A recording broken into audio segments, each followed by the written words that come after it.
do livro Inspirações do Amor Único de Deus, volume 3, Espírito Antônio de Aquino, psicofonado por Altivo Caríssimo Panfiro. Lição 14, cada dia é momento de se fazer alguma coisa.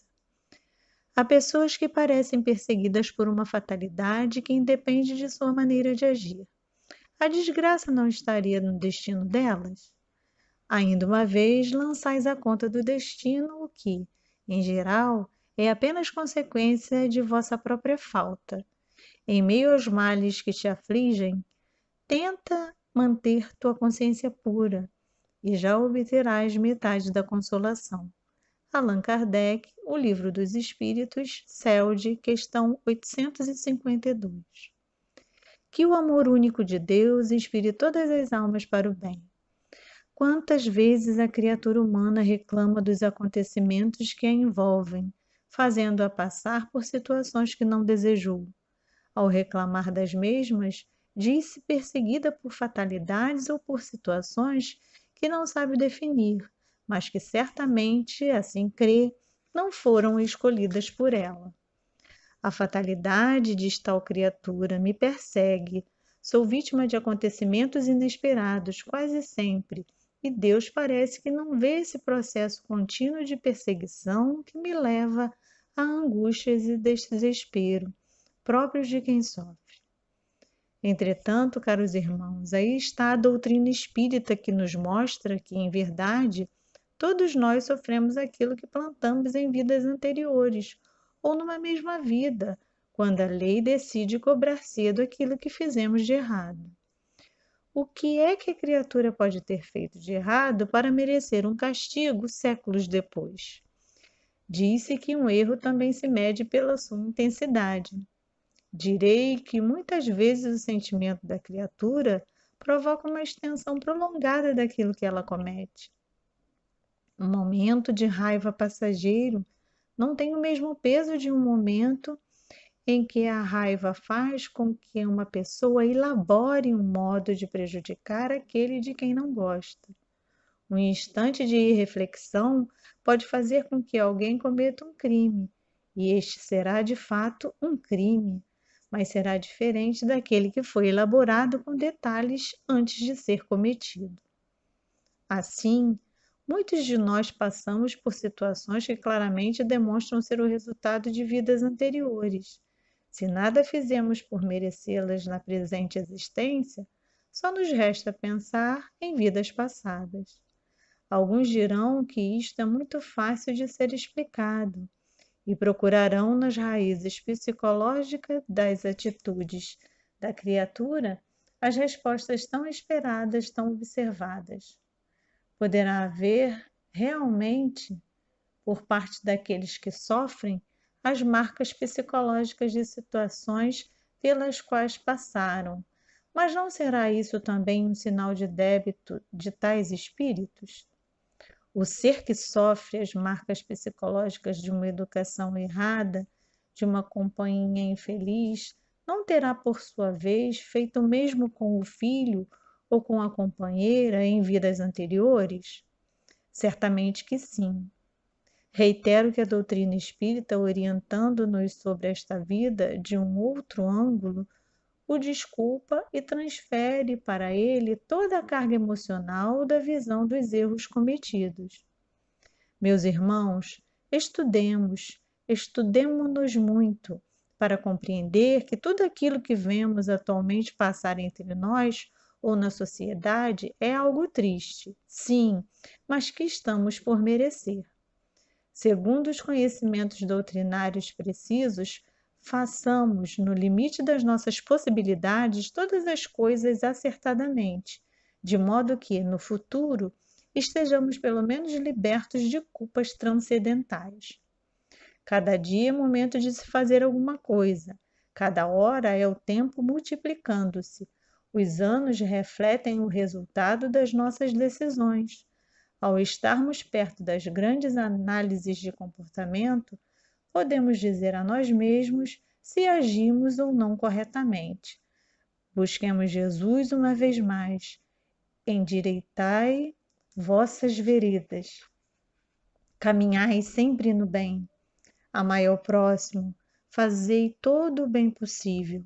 Estas são as palavras de alguém que bem conhece a lei de causa e efeito.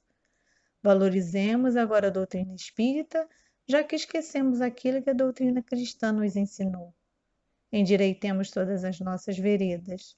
Caminhemos em paz ao encontro do futuro, da luz de Deus. Que Ele nos ajude, nos abençoe e nos proteja, hoje e sempre. Antônio de Aquino.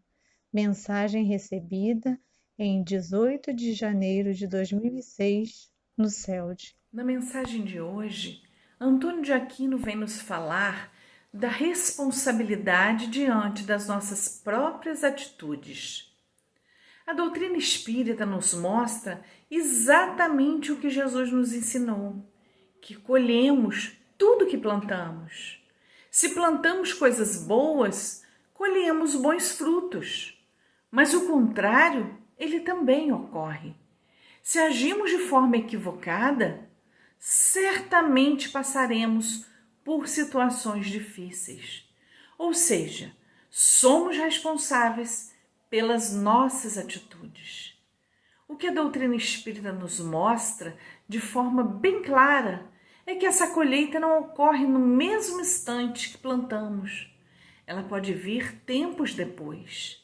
Entendemos que a reencarnação também nos dá oportunidade de nos arrepender dos erros e então modificar as nossas atitudes. Mas, infelizmente, só temos capacidade de nos arrepender depois que passamos pelas dificuldades. Essas situações difíceis, elas não são impostas por ninguém, muito menos por Deus. Nós mesmos, quando agimos de forma equivocada, atraímos para nós essas dificuldades e que muitas vezes nos fazem sofrer muito. É então que a gente, já cansado de tanto sofrer, começa a perceber que se a gente continuar agindo dessa mesma forma, sempre teremos o mesmo retorno. Então começamos a modificar as nossas atitudes. E Antônio de Aquino, ele nos chama a atenção porque muitas vezes a gente acha que passa por dores, por dificuldades, sem merecer passar por essa ou aquela situação. A gente acredita ser vítima das atitudes de outras pessoas, até mesmo quando se trata, por exemplo, dos nossos governantes. Tem um ditado que ele diz que cada povo tem o governante que merece. A gente às vezes não consegue enxergar, mas isso é pura verdade, porque estamos no planeta de acordo com a nossa condição evolutiva. Estamos no país que nós necessitamos. Estamos na família que precisamos para evoluir. E reclamando muitas vezes, por exemplo, da corrupção, do alto escalão político, mas a gente sempre quer dar um jeitinho de conseguir um emprego, sempre quer quem indique, quem nos apresente, furamos fila.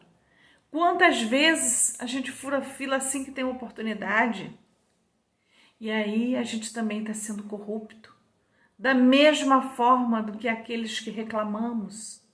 Às vezes é em escala menor, sim, porque nossas oportunidades é também numa escala menor, mas se tivermos uma oportunidade de fazer isso numa escala maior, será que faremos diferentes deles? E é por isso que a doutrina espírita vem nos mostrar que não somos vítimas de nada.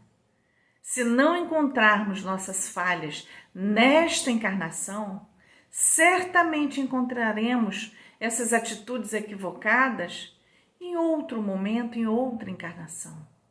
Aí a gente pensa assim: não, eu não faço mais isso.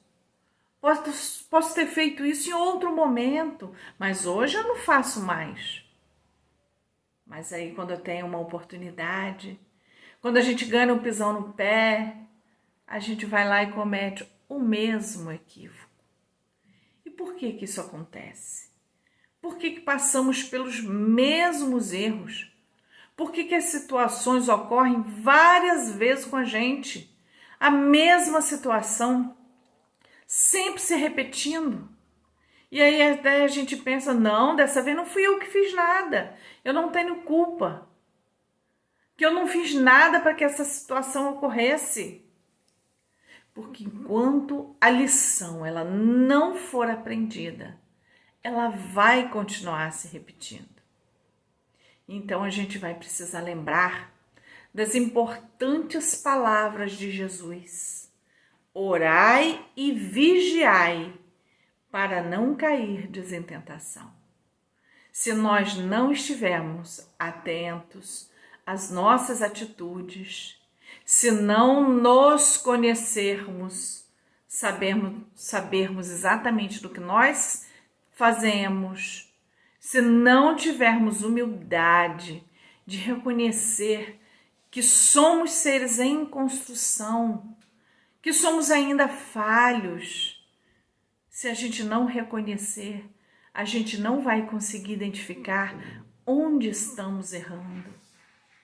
A gente prefere muitas vezes achar que o erro é do outro.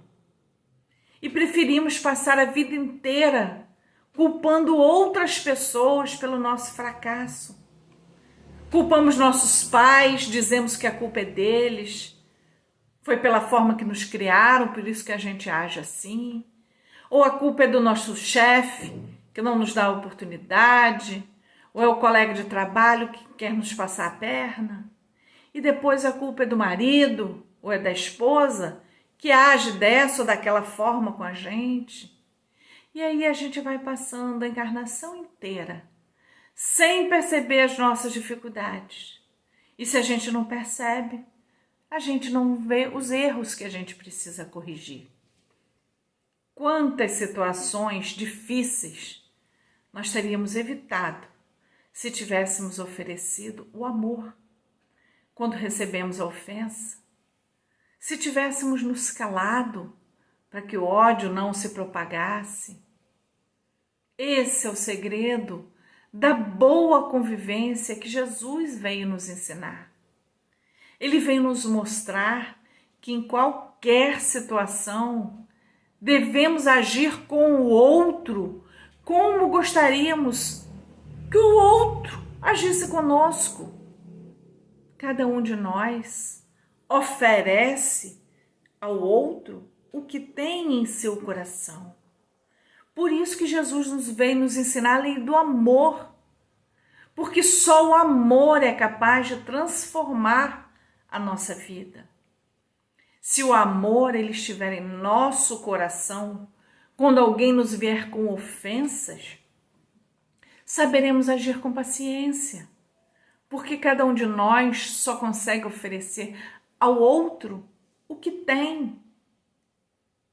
Então, se nós tivermos no nosso coração o amor, nós teremos condições de oferecê-lo e evitar aí várias dificuldades.